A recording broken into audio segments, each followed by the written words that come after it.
أعوذ بالله من الشيطان الرجيم. بسم الله الرحمن الرحيم. السلام عليكم ورحمة الله وبركاته. الحمد لله والصلاة والسلام على سيدنا رسول الله وعلى آله وأصحابه ومن والاه واتبع هداه ثم أما بعد.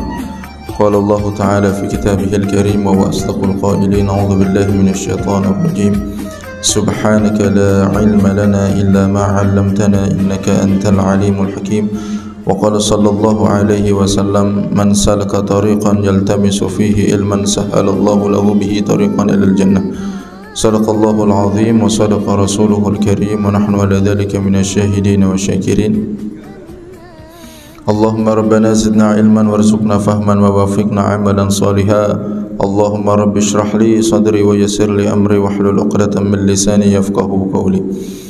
Bapak Ibu yang insyaallah dimuliakan oleh Allah Subhanahu wa taala, alhamdulillah kembali kita lanjutkan kajian kitab hadis yang disusun oleh Imam An-Nawawi di dalam kitab Arba'in An-Nawawiyah.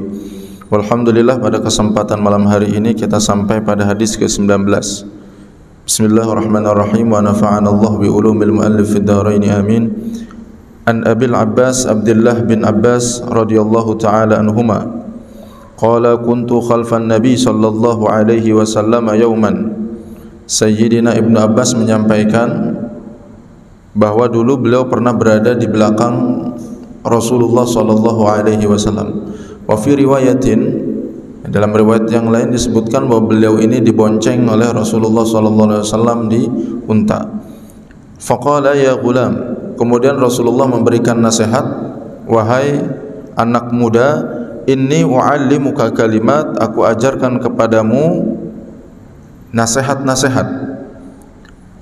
Apa nasihatnya? Pertama, ihfazillaha yahfazka, peliharalah agama Allah maka engkau akan dipelihara oleh Allah Subhanahu wa taala. Ihfazillaha tajidhu tujahaka, ya, peliharalah agama Allah Subhanahu wa taala, jaga agama Allah Subhanahu wa taala maka engkau akan dapati Allah ada di hadapanmu. Idza sa'alta fas'alillah, jika engkau meminta kepada Allah, jika engkau meminta menginginkan sesuatu, fas'alillah, maka mintalah kepada Allah. Wa idza sta'anta fasta'in billah, jika kamu meminta pertolongan maka mintalah pertolongan kepada Allah. Wa'lam annal ummata law ijtama'at ala an yanfa'uka bi syai'in lam yanfa'uka illa bi syai'in qad katabahu Allahu lak. Ketahuilah, seandainya seluruh umat manusia ini berkumpul untuk memberikan manfaat kepadamu, maka manfaat itu tidak akan sampai kepadamu kecuali dengan sesuatu yang sudah dicatat oleh Allah Subhanahu wa taala.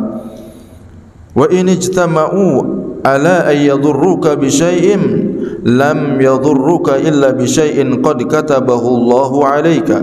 Dan seandainya mereka pun berkumpul untuk memberikan mudarat kepadamu, maka mudarat itu tidak sampai kecuali memang sudah dicatat dan ditulis oleh Allah Subhanahu wa taala. Rufi'atil aqlamu wa jaffatis suhuf, pena-pena sudah diangkat dan lembaran-lembaran takdir sudah mengering tintanya. Rawahu Tirmidzi, hadis ini diriwayatkan oleh Imam At-Tirmidzi wa qala haditsun hasanun sahih. Hadis ini derajatnya hasan sahih.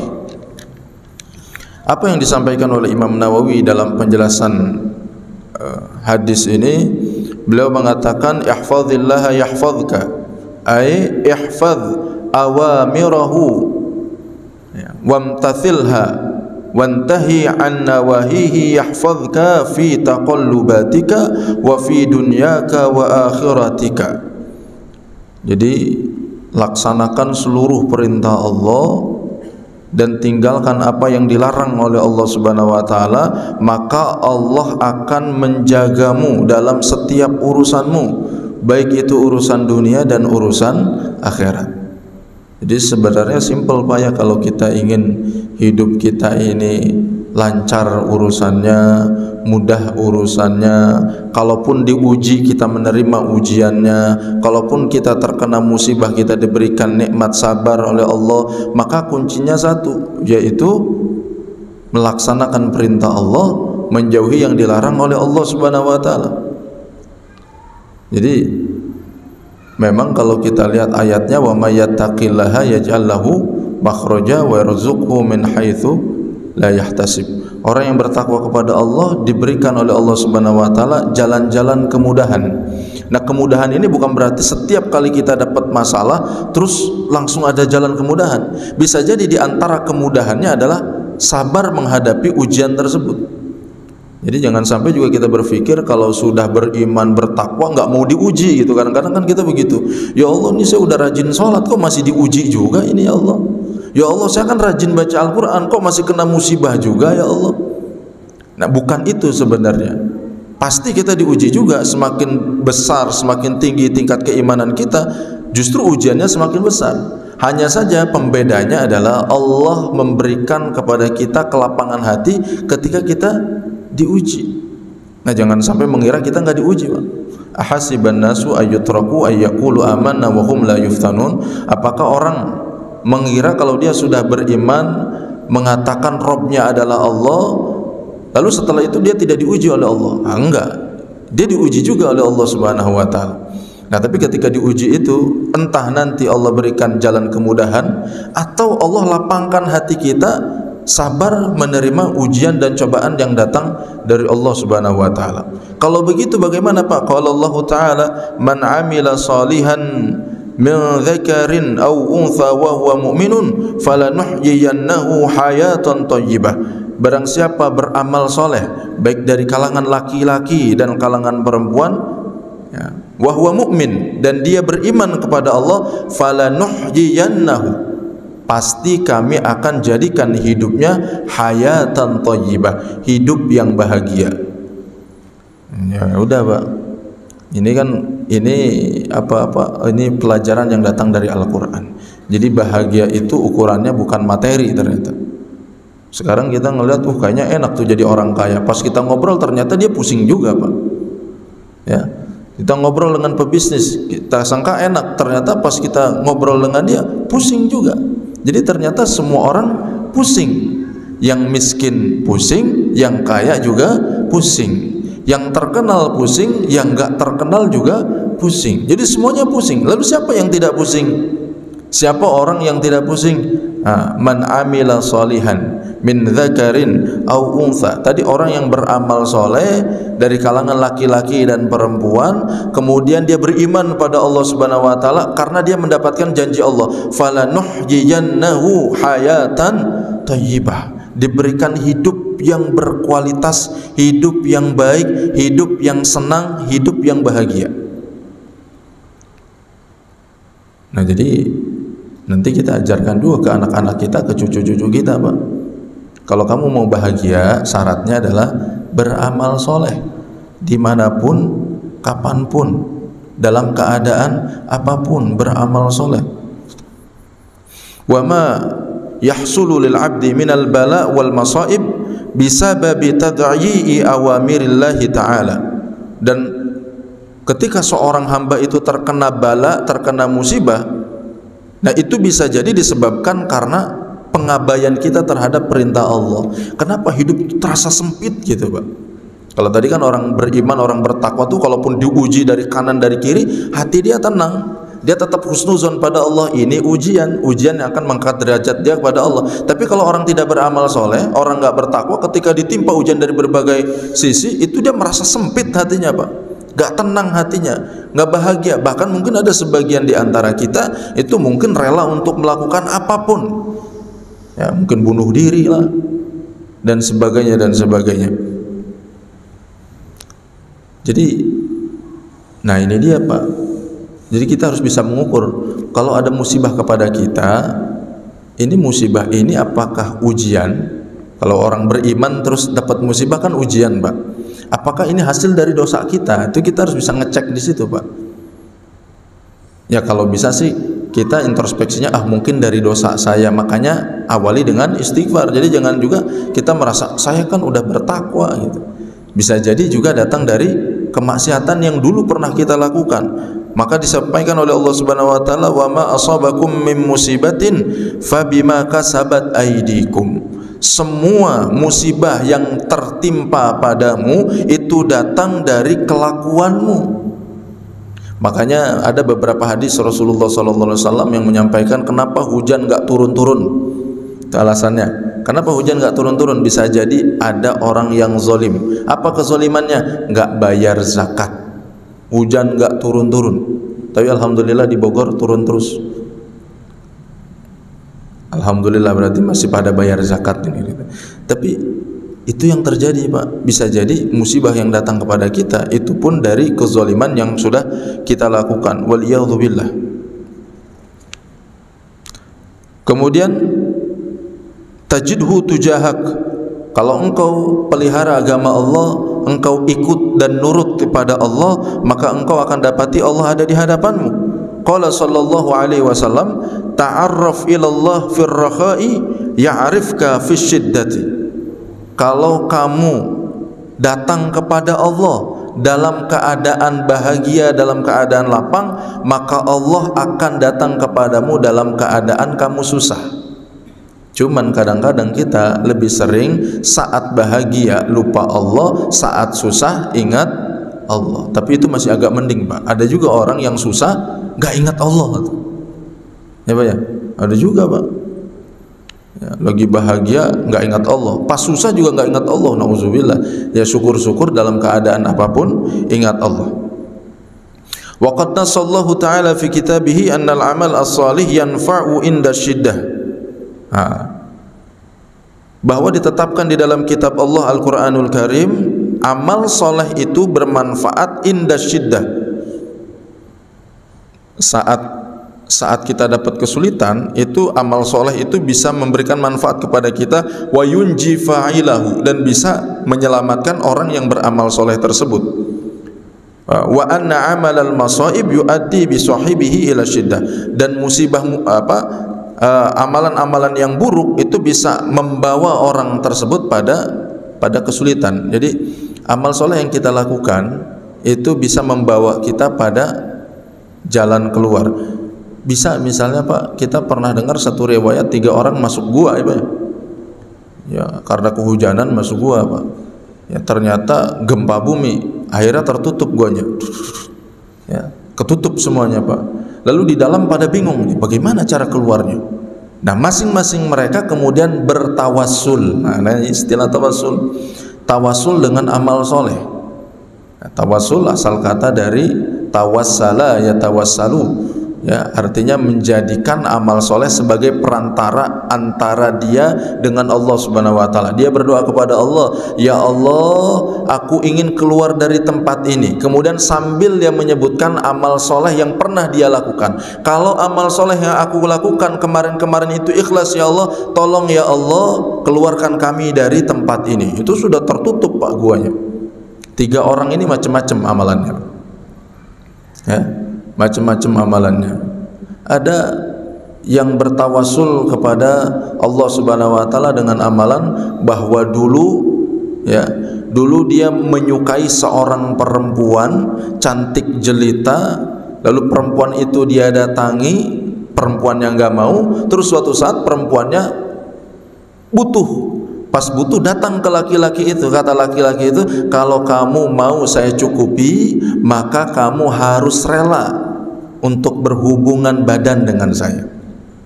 Perempuannya, ya sudahlah, saya udah kepepet gitu, kira-kira begitu, Pak ya. Akhirnya udah janjian tuh, dia bawa uangnya untuk membayar perempuan itu. Perempuan ini ketika akan diperlakukan seperti itu tuh, perempuannya langsung sadar, ittaqillah, kamu bertakwa kepada Allah Subhanahu wa ta'ala. Ke laki-laki yang bawa uang itu, Pak. Jadi dia udah siap-siap dengan perempuan ini, tahu-tahu perempuan ini mengatakan bertakwalah kepada Allah. Langsung tuh laki-lakinya sadar, gemeteran dia, Pak. Uangnya langsung ditinggalkan, dia lari langsung. Uang ini untuk kamu saja. Jadi nggak jadi berhubungan intim karena dia takut ketika disebutkan ittaqillah, bertakwalah kepada Allah. Ya Allah, seandainya larinya aku dari melakukan kemaksiatan, ya, dengan meninggalkan uang yang banyak untuk perempuan itu, ya Allah, itu ikhlas untukmu, ya Allah, karena takut padamu, ya Allah, terimalah amal ibadahku dan tolong keluarkan aku dari gua ini. Mulai bergetar itu, Pak, batu-batu yang menumpuk itu, sudah ada sebagian celah yang terlihat. Itu orang yang pertama tuh. Alhamdulillah. Coba bayangin Pak, orang yang biasa zina bawa uang misalnya mau bayarin perempuan 50 juta, udah di depan mata ditinggalin uangnya gara-gara itu, kan takut sama Allah Subhanahu wa taala. Ya, mudah-mudahan kita nggak diuji dengan hal yang seperti itu, Pak. Yang kedua, ada di antara mereka itu yang sangat berbakti kepada orang tuanya. Berbakti kepada orang tuanya. Setiap sore dia pulang kerja itu bawa susu, dan dia nggak bakal kasih susu ini kepada anak-anaknya sebelum ibu bapaknya minum susu dulu. Nah, kebetulan di sore itu karena ada hajat yang banyak, akhirnya datangnya agak kemalaman. Datang ke rumah ibu bapaknya, ternyata ibu bapaknya sedang tidur. Ditungguin itu Pak, ibu bapaknya sampai bangun. Dikira nanti 1 jam kemudian bangun, ternyata nggak bangun. Sementara anak dan istrinya dan anaknya itu sudah kelaparan, ingin minum susu itu. Tapi nggak mau dia ngasih ke anak-anaknya. Kenapa? Karena orang tuanya belum minum. Dia ingin orang tuanya minum dulu, baru dibagi ke anak-anaknya. Saking baktinya kepada ibu bapaknya. Ternyata ditunggu-tunggu gak bangun-bangun. Anak ini nunggu di depan pintu ibu bapaknya, nggak diketok Pak, dibiarkan nunggu sampai pagi. Ketika pagi menjelang subuh dibuka, baru diberi air susunya itu, kemudian baru dibagikan kepada anak-anaknya. Ya Allah, jika Engkau ridha dengan amalanku ini, ya Allah, izinkan aku untuk keluar dari gua ini. Guanya mulai bergetar lagi tuh batunya itu, ya udah mulai agak besar tapi belum bisa keluar nih 3 orang ini. Nah, yang ketiga amalannya apa? Tawasulnya Pak. Tawasul amal solehnya adalah, dulu ada seorang pekerja yang kerja di dia, ya nggak tahu kemana gajinya nggak diambil Pak. Ini bosnya mau ngasih gaji, ternyata orangnya nggak ada, dicari-cari kemana-mana nggak nemu. Ya sudah, akhirnya uangnya itu dikelola lagi oleh bosnya Pak. Dikelola, ternyata ini pengelolaan gaji anak buahnya berubah menjadi unta yang banyak. Masya Allah. Anggaplah mungkin gajinya 20 juta diputer dari sapi 1 jadi 2, dari 2 jadi 4, dari 4 jadi 10, kira-kira begitu Pak. Ketika untanya itu banyak jumlahnya, bahkan disebutkan itu sampai memenuhi bukit gitu ya, memenuhi lembah di antara 2 bukit, saking banyaknya itu Pak. Ya, orang itu datang Pak, si karyawan yang dulu itu ya, nggak datang ngambil gaji, datang. Assalamualaikum bos, ini saya lupa dulu belum ngambil gaji, saya mau ambil gaji nih, mana gaji saya? Ya kata bosnya, itu semua itu gaji kamu tuh, dari ujung ke ujung. Itu lihat tuh unta itu dari ujung ke ujung itu punya kamu. Jangan ngeledek bos, kan kira-kira itu. Gaji saya kan nggak segede gitu. Nah, karena kamu dulu nggak ambil, saya usahakan gajimu, saya kelola, kemudian jadilah apa yang kamu lihat hari ini. Sekarang ambil semuanya. Masya Allah. Bosnya amanah Pak ya, bosnya amanah tuh. Ya Allah, kalau Engkau ridho dengan amalanku ini, ya Allah, tolong keluarkan kami ya Allah dari gua. Langsung kebuka semuanya, dan akhirnya semuanya keluar. La haula wala quwwata illa billah. Artinya amal soleh itu bisa menjadi wasilah dari kesulitan yang kita hadapi. Qala ta'ala an Yunus alaihi salatu wassalam, Allah Subhanahu wa taala berfirman tentang Nabi Yunus alaihi salam. Nabi Yunus dulu dakwah Pak ya, dakwah, umatnya ngeyel. Nabi Yunus kesal, akhirnya tinggalkan umatnya. Idzahaba mughadiban, jadi keluar meninggalkan umatnya sambil ada sedikit rasa kecewa kepada umatnya. Naik kapal, naik perahu, ternyata di perjalanan perahunya diombang-ambing tuh, diombang-ambing dengan ombak. Kemudian yang ada di dalam itu berpikir, ini kayaknya kalau kita muatannya begini kita bisa tenggelam semuanya nih. Ini mohon maaf nih, harus ada yang kita lempar nih ke laut ya, supaya apa? Supaya tetap seimbang. Akhirnya dibuatlah qur'ah Pak. Akhirnya diundi, terus keluar nama Nabi Yunus. Jangan, ini mah Nabi. Ulangin. Nah gitu. Jangan, ini mah Nabi. Masa kita ngelempar Nabi ke laut? Jangan. Ulangin. Nah, Diulang Pak, dikur'ah lagi, diundi lagi, pas keluar Nabi Yunus juga. Wah jangan nih, sekali lagi deh, mungkin bukan Nabi Yunus. Jadi ternyata nih yang di kapal ini sangat memuliakan Nabi Yunus juga ternyata. Ya, dikur'ah lagi, diundi lagi, yang keluar Nabi Yunus. Akhirnya kata nakodanya, mohon maaf nih Nabi Yunus nih, kayaknya Allah pengennya antum yang turun. Akhirnya Nabi Yunus alaihi salam ya udah melemparkan dirinya ya ke lautan, dan saat itulah Allah Subhanahu wa taala perintahkan ikan yang sangat besar sekali ya memakan Nabi Yunus alaihi salam. Nah, amal soleh Nabi Yunus apa? Disebutkan di sini, falaula annahu kana minal musabbihin la labitha fi batnihi ila yaumi yub'atsun. Kalau seandainya Nabi Yunus itu tidak termasuk orang-orang yang bertasbih kepada Allah, maka dia pasti akan ada di perut bumi sampai hari kebangkitan. Artinya ketika kita diuji, kita buru-buru datang ke Allah Pak, nggak boleh diem aja. Apapun masalahnya datang ke Allah. Bahkan kalau musibah atau sesuatu yang tidak kita suka itu sekecil apapun tuh langsung buru-buru datang ke Allah. Misal kunci hilang ya, kunci hilang nih Pak, udah salawat aja ya, istighfar, astagfirullah, astagfirullah. Nyarinya tuh jangan cuma ngomel, kan kadang-kadang kita nyari apa tuh sambil ngomel, kemana sih kamu ngeliat gak? Ke istri marah, ke anak marah ya Pak. Tapi kita lupa, harusnya itu kan juga bagian dari ujian dari Allah, meskipun kita lihat itu urusan sepele Pak, tapi buru-buru datang ke Allah. Kalau enggak selesai-selesai Pak. Buru-buru salawat, buru-buru istighfar. Nah, apa bentuk tasbihnya Nabi Yunus alaihissalam? La ilaha illa anta subhanaka inni kuntu minadh dhalimin. Ya, la ilaha illa anta subhanaka inni kuntu minadh dhalimin. La ilaha illa anta subhanaka inni kuntu minadh dhalimin. Dimuntahkan langsung beliau. Jadi kalau misalnya nggak ngucap itu, nggak selesai sampai hari kiamat Pak. Sama kita juga Pak, artinya kalau kita diuji masalah oleh Allah, maka buru-buru datang ke Allah ya. Memang sih bagusnya nggak diuji pun datang ke Allah. Ini diuji nggak datang juga ke Allah Subhanahu wa taala. Tadi contohnya saya contohkan yang paling simpel saja, kalau kita kehilangan sesuatu. Nah, saya ngomongin kehilangan sesuatu karena saya tadi sebelumnya kehilangan sesuatu Pak. Nyariin resi Pak, kirim paket ya via ekspedisi itu, resinya hilang. Saya nggak tahu ada di mana, tapi nggak nyampe itu, harusnya kemarin udah sampai, nggak nyampe. Iya gitu ya, kadang-kadang manusia ke bawah Pak, marah ke istri, marah ke anak, mana ini dibuang kali ya. Baru ingat, astagfirullah. Ulama kan nyuruh kalau kita lupa, kalau kita terkena ujian, terkena musibah, banyak-banyak istighfar, banyak-banyak salawat. Ya, alhamdulillah ketemu juga. Kira-kira itu yang paling simpel Pak, apalagi yang lebih besar dari itu. Maka ta'arraf ilallah ya, firraha ya'rifka fi syiddah. Kalau kita datang ke Allah saat kita senang, maka insya Allah Allah akan datang kepada kita saat kita sulit. Qala walamma qala fir'aunu amanat bihi banu Israel wa ana minal muslimin.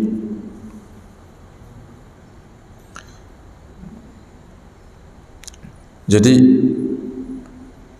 dulu Fir'aun juga pas lagi mau tenggelam itu Pak ya, itu sebenarnya kalau kita buka tafsir, buka kitab Al-Bidayah wa Nihayah, itu disampaikan dia tuh udah mau mengucapkan amantu bi Rabbi Musa wa Harun ya, cuman malaikat di situ disebutkan agak kesel gitu. Jadi sebelum mengucapkan itu langsung dimasukkan ke dalam lautan. Artinya ya wallahu a'lam, memang qadarullahnya sudah begitu. Tapi kalau misalnya dia bertobat, mungkin sebelum sampai ke tenggorokan insya Allah diterima. Cuman saat itu kan sudah sampai kerongkongan Pak, namanya orang tenggelam kan suasananya kayak begitu. Karena sudah sampai tenggorokan, maka tidak lagi tobatnya diterima oleh Allah Subhanahu wa taala. Wallahu a'lam bishawab. Idza sa'alta fas'alillah. Asyara ila anna al-'abda la yanbaghi lahu ay yu'alliqa sirrahu bi ghairillah. Kalau kita minta sesuatu, minta kepada Allah Subhanahu wa taala. Jadi tidak layak bagi orang muslim, orang mukmin menggantungkan hatinya itu kepada selain Allah Subhanahu wa taala. Ini simple ya dibicarakan Pak ya, tapi faktanya kita di lapangan itu seringkali kita itu menggantung Pak. Menggantung ke atasan, menggantungkan diri ke instansi di mana kita bekerja, kemudian menggantungkan diri kita kepada orang kaya, menggantungkan diri kita kepada orang yang punya jabatan dan kekuasaan. Harusnya nggak begitu. Harusnya gantungkan diri kita kepada Allah Subhanahu wa taala, Hayyul Qayyum, yang maha hidup, yang maha kuasa. Bal yatawakkal alaihi fi sa'iri umurihi, bertawakal kepada Allah dalam segala urusan. Thumma in kanatil hajah allati yas'alaha lam tajril 'ada bi jiryaniha 'ala aidi khalqihi qatalabil hidayah wal ilmi wal fahmi fil Qur'ani was sunnah wa shifa'il maradi wa husulil afiyati min bala'i dunya wa adzabil akhirah sa'ala rabbahu dzalika. Jadi kalau kita minta sekarang, minta kepada Allah, ya tentu minta semuanya Pak, urusan dunia dan akhirat. Tapi paling bagus Pak, minta apa? Minta hidayah. Minta petunjuk kepada Allah Subhanahu wa taala. Ya Allah, berikan pada saya, anak-anak saya, cucu-cucu saya petunjuk. Berikan hidayah ya Allah. Jadi jangan sampai kaya tapi kayanya justru jauh dari Engkau. Jangan sampai dia nanti punya jabatan, pekerjaan tapi justru memaksiati Engkau. Saya ingin ya Allah dunia dan akhirat bahagia. Ya Allah, berikan pada kami hidayah. Wal ilma wal fahma. Yang kita pinta juga adalah ilmu dan pemahaman fil Qur'ani was sunnah, ya dalam Quran dan sunnah. Minta pada Allah Subhanahu wa taala, Allahumma rzuqnal ilma wal fahma fil Qur'ani was sunnah. Ilmu paling tinggi ilmu apa Pak? Kalau kita urut-urutkan tuh dari ujung ke ujung bagi orang mukmin, maka ilmu yang paling tinggi adalah ilmu Quran. Jangan sampai kita, anak-anak kita jago bahasa Inggrisnya tapi nggak bisa baca Quran. Nah, itu bahaya tuh. Itu kiamat itu kalau begitu Pak. Ya, jago banget bahasa Mandarinnya tapi nggak bisa baca Al-Quran. Bahaya Pak. Nah, bapak-bapak kalau masih ada putra-putrinya belum bisa baca Al-Quran, paksa Pak. Harus bisa. Sebelum kita meninggal, pastikan anak-anak kita harus bisa baca Al-Quran, fardu ain. Itu wajib individu. Dan kalau bisa selingi waktu Pak untuk baca doa, ya Allah jadikan anak-anak kami ini ahlul Quran. Allahumma ja'alna min ahlil Quran. Ya Allah, jadikan keluarga kami ini semuanya ahlul Quran. Bapaknya ahlul Quran, ya, ibunya ahlul Quran, istrinya ahlul Quran, suaminya ahlul Quran, anak-anaknya ahlul Quran, cucu-cucunya ahlul Quran. Makanya biasakan Pak, kalau bisa nanti ada kesempatan waktu di rumah itu kumpul di rumah, ajak anak-anak baca Al-Quran. Tapi saya baca Al-Qurannya di masjid terus. Nah, selingi Pak, satu waktu saja baca Al-Qurannya di rumah. Kumpulkan anak-anak, walaupun anak-anak mungkin masih kecil, umur 3 tahun, 5 tahun yang sambil lari-larian begitu, nggak apa-apa, yang penting dia lihat tuh suasana keluarganya baca Al-Quran. Syukur-syukur bapak-bapak awali dengan zikir dulu, ajak anak-anak zikir dulu. Apa zikirnya? Istighfar dulu, astagfirullah, astagfirullah, bareng-bareng aja gitu. Ajak salawat, apa salawatnya? Allahumma salli ala sayyidina Muhammad wa ala ali sayyidina Muhammad, Allahumma salli ala sayyidina Muhammad. Gitu aja Pak. Ya, kalau mau dinyanyiin juga boleh tuh, yang disenandungkan, cuman agak lama Pak. Ya. Ya, jangan lepas la ilaha illallah, astagfirullah, salawat, ajak baca Al-Quran. Terserah mau malam apa aja. Biasanya kalau kita tradisinya malam Jumat Pak ya, biasanya bacanya Yasin, boleh baca Yasin atau baca yang lainnya, tapi perkenalkan anak-anak ini dengan Al-Quran. Dan kita minta apapun nanti profesi mereka tetap dekat dengan Al-Quran.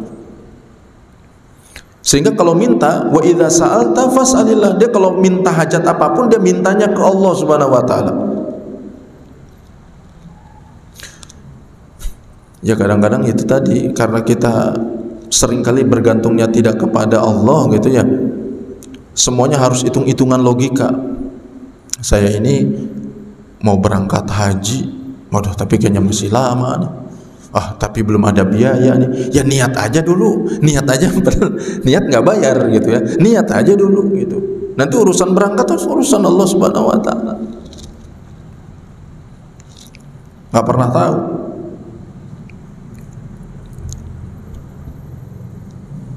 Ya, dan hajat-hajat kita yang lainnya.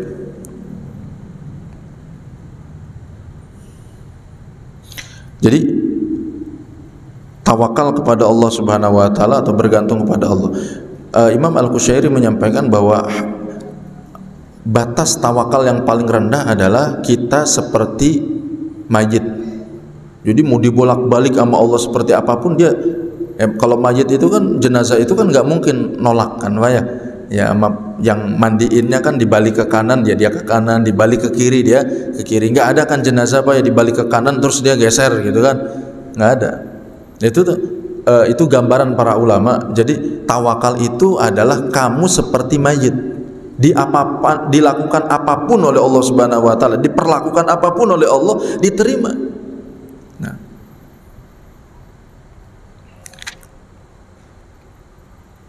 wa qala Hamdun at-tawakkulu huwal i'tisamu billah.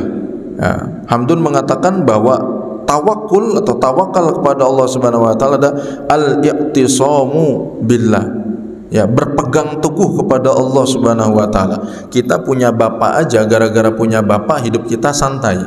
Ya, besok bapak ngasih makan kok, bapak ngasih jajan masih ada bapak, besok bayar kuliah santailah masih ada bapak, semuanya masih ada bapak, masih ada bapak. Itu tawakal karena masih ada bapak. Ya, orang yang punya bapak saja itu bisa merasa tenang, lalu bagaimana dengan kita yang punya Allah? Harusnya kita lebih tenang.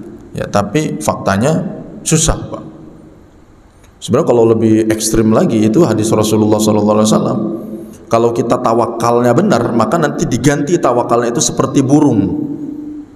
Ya, lau tatawakkaluna 'ala Allah haqqa tawakkuli. Seandainya kalian itu bertawakal pada Allah dengan ketawakalan yang sesungguhnya, maka nanti kalian itu tawakalnya akan dirubah seperti burung. Bagaimana burung tawakalnya? Taghdu khimasan wa taruhu bitonan. Pergi pagi-pagi dalam keadaan perutnya kosong, balik dalam keadaan perutnya kenyang. Dan terus begitu, nggak ada mikirin besok, yang dipikirin hari ini. Besok bagaimana? Nggak dipikirin. Besok berangkat lagi. Kalau kita kadang-kadang yang bulan depan aja kita pikirin. Coba ya, nanti bulan depan gimana ya, gitu ya. Tapi memang ya udahlah Pak, masing-masing kita ada levelnya gitu. Saya juga belum sampai ke situ sih, ya belum sampai ke situ. Tapi kita ingin berjalan menuju itu. Bagaimana? Kok bisa burung tuh tawakal banget? Dia yakin betul besok tuh ada makan, santai aja. Jadi yang dipikirin hari ini aja. Besok bagaimana? Ya besok keluar aja. Nah, tapi tawakal ini bukan berarti setelah tawakal kita kayaknya pasrah aja gitu. Tawakal itu kan amalan hati, Pak. Tawakal amalan hati, tetap badannya harus ikhtiar. Fa idza qudiyatis salatu fantashiru fil ardi wabtaghu min fadlillah. Jadi hatinya tawakal kepada Allah, Allah yang akan memberi rezeki, ya, tapi badannya ikhtiar. Biasanya yang paling banyak diuji untuk tawakal itu para pengusaha, Pak, tukang dagang gitu ya. Kalau karyawan nih karena ngerasa udah digaji tiap bulan gitu ya, santai dia, gampang gitu. Tapi kalau pengusaha tuh enggak tuh, makanya kenceng kadang-kadang pengusaha tuh sholat duhanya. Kenapa? Hari ini laku apa enggak tahu. Bisa laku bisa enggak. Tapi kalau udah jadi karyawan dia santai aja kan. Ya nanti juga gajian bulan tanggal sekian, nanti juga gajian tanggal sekian. Ya, wallahu a'lam bishawab. Wa idza sa'alta fas'alillah, maka kalau minta sesuatu mintalah kepada Allah Subhanahu wa taala.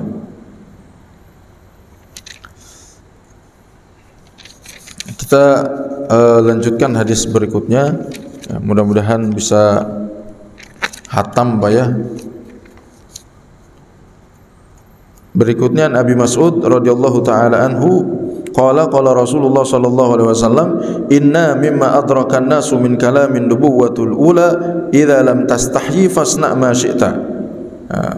Bahwa di antara ungkapan para nabi yang didapati oleh manusia pada pertama kali adalah perkataan idza lam tastahyi fasna ma syi'ta. Kalau kamu tidak malu maka lakukanlah apapun sesuai dengan keinginanmu. Idza aradta fi'la syai'in fa in kana mimma la tastahyi min fi'lihi min Allah wala minan nas faf'alhu wa illa fala.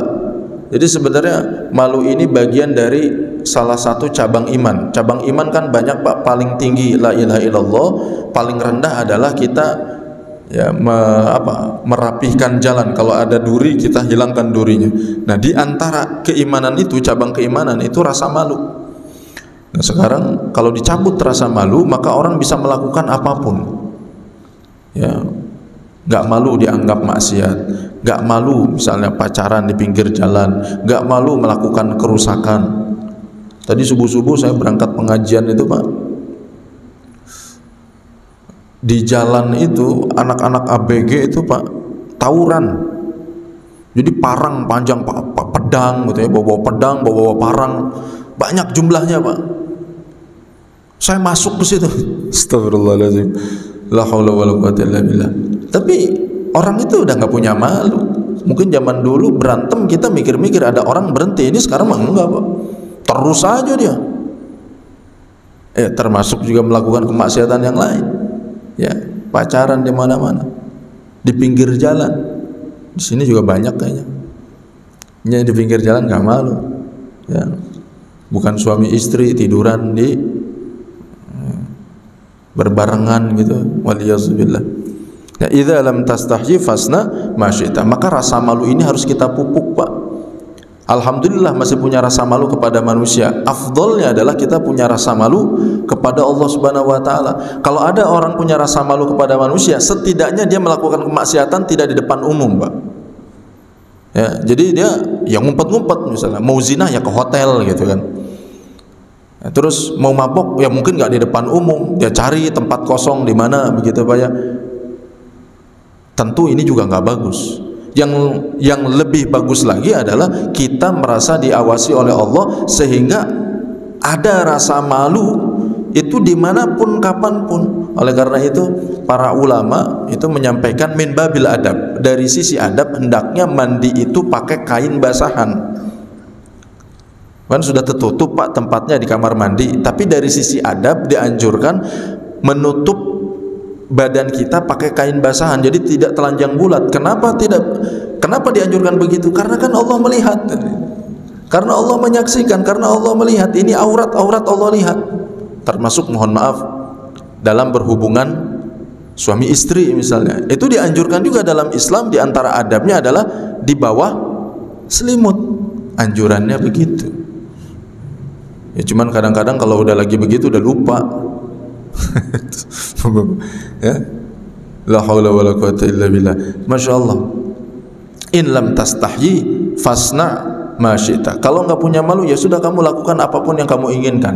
Nah, ini tentu bukan nyuruh untuk melakukan apapun yang kita inginkan, tapi artinya malu itu bagian dari iman.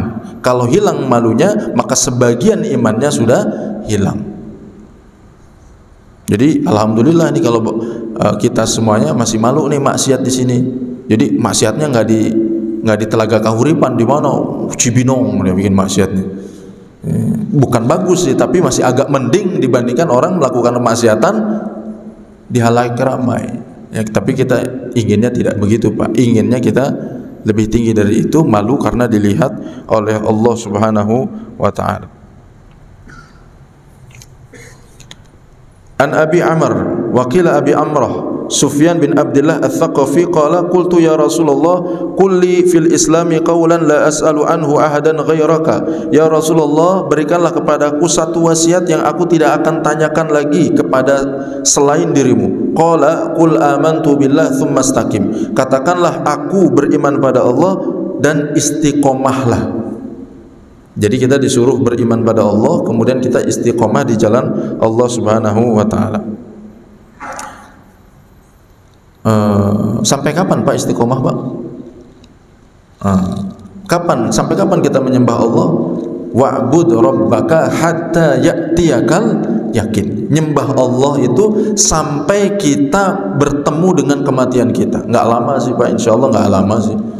Ya, jadi kalau usia kita 70 tahun ya nggak lama lah. Ya, atau 63 atau 80 tahun nggak lama. Dikasih kuotanya tergantung Allah Subhanahu wa taala berapa, tapi ujungnya kita akan kembali kepada Allah. Nyembah Allah, bertakwa kepada Allah, tunduk patuh kepada Allah itu hanya di durasi yang segitu aja, Pak. Nggak boleh ini, nggak boleh itu, dilarang ini, dilarang itu cuma di dunia. Nanti di akhirat mah nggak ada lagi Pak larangan buat bapak-bapak. Mau ngapain aja silakan, bebas. Ya. Mau makan apa aja bebas, mau minum apa aja bebas, nikmati semuanya. Kulu washrabu hani'am bima aslaftum fil ayyamil khaliyah. Makan minum silakan bebas, nggak ada lagi larangan. Jadi sebenarnya kita tuh dilarang-larang oleh Allah tuh cuman sebentar. Nanti kalau sudah meninggal mah udah bebas Pak. Kalau udah diwisuda mah bebas gitu Pak ya. Jadi kalau sekarang nih kita kalau ibarat anak kuliah, ini masih dikasih tugas nih sama dosen nih. Tugas bikin makalah, presentasi, makalah lagi, presentasi lagi, makalah lagi, presentasi lagi. Nah, menjelang akhir dia bikin tesis atau dia bikin skripsi. Nah, kita menjelang akhir, artinya menjelang lulus itu berarti meninggal. Maka setelah lulus sudah Pak, itu dosen nggak ngasih lagi tugas. Beres, orang udah lulus, sama kita juga. Cuman kita nggak pernah tahu Pak lulusnya kapan.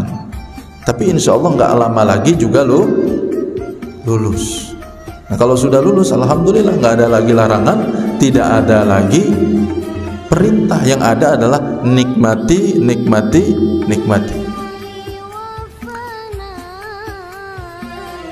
Ini udah isya Pak. Mudah-mudahan ada manfaatnya Pak ya dari 3 hadis yang kita baca. Kita mengharap pada Allah Subhanahu wa taala mudah-mudahan diberikan kekuatan iman untuk kita, untuk keluarga kita, untuk keturunan kita. Mudah-mudahan kita istiqomah di jalan Allah Subhanahu wa taala, dan mudah-mudahan Allah wafatkan kita dalam keadaan husnul khotimah dan nanti dikumpulkan bersama Rasulullah sallallahu alaihi wasallam. Rabbana atina fid dunya hasanah wa fil akhirati hasanah wa qina adzabannar. Wa sallallahu ala sayyidina Muhammad wa ala ali sayyidina Muhammad walhamdulillahi rabbil alamin. Subhanakallahumma wa bihamdika asyhadu an la ilaha illa anta astaghfiruka wa atubu ilaik. Wassalamu alaikum warahmatullahi wabarakatuh.